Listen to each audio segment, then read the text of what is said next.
cartões corporativos.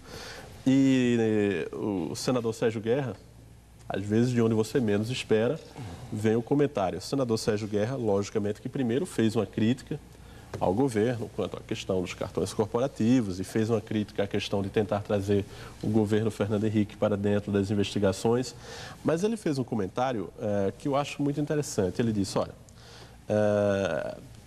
sempre houve escândalo no país, sempre houve escândalos desse tipo, sempre vai haver, mas o começo do ano não era para o Senado, de repente, estar tão envolvido nisso e estar voltado apenas para isto. Que isso deveria ser uma pauta dentro da agenda do Senado, mas que o Senado não pode parar para falar da CPMF, depois parar para falar dos cartões corporativos e não se cria uma agenda programática de fato, o país para, o Congresso não anda. O que os senhores acham dessa questão? É um caso sério, tem que ser investigado sim, a gente tem que tratar desse assunto sim, mas será que a gente para demais nesses escândalos? Olha, eu acredito que é absolutamente essencial a investigação, mas quem está pautando esse debate não é o Congresso Nacional, não é o Senado, não é o presidente, é a sociedade.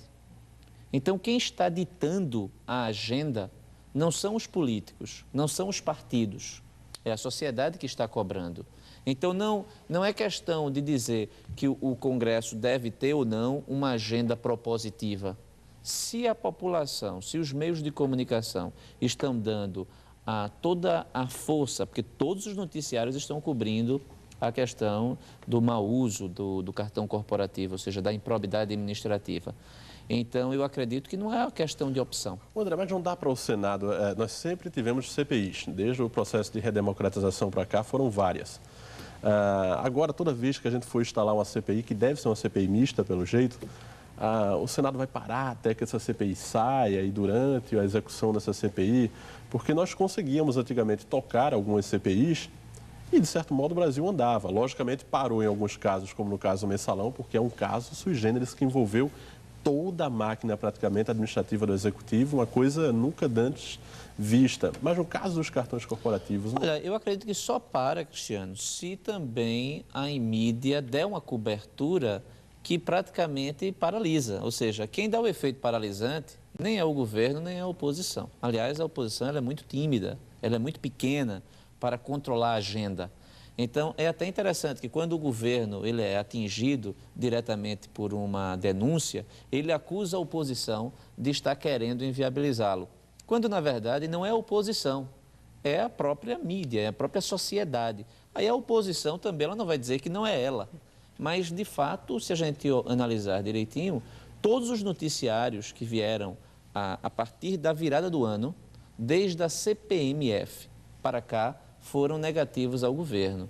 Isso contamina a formação da agenda pretendida pelo governo, não é? Porque foram, na sequência, a questão da febre amarela, a questão do desmatamento, o aumento do desmatamento na Amazônia e aquelas desastrosas declarações do presidente, falando que era uma coceira e não um câncer, alguma coisa assim.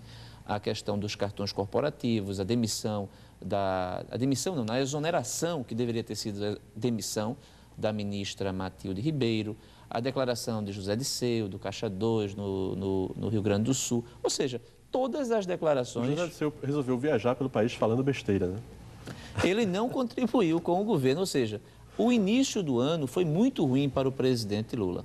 A crise internacional...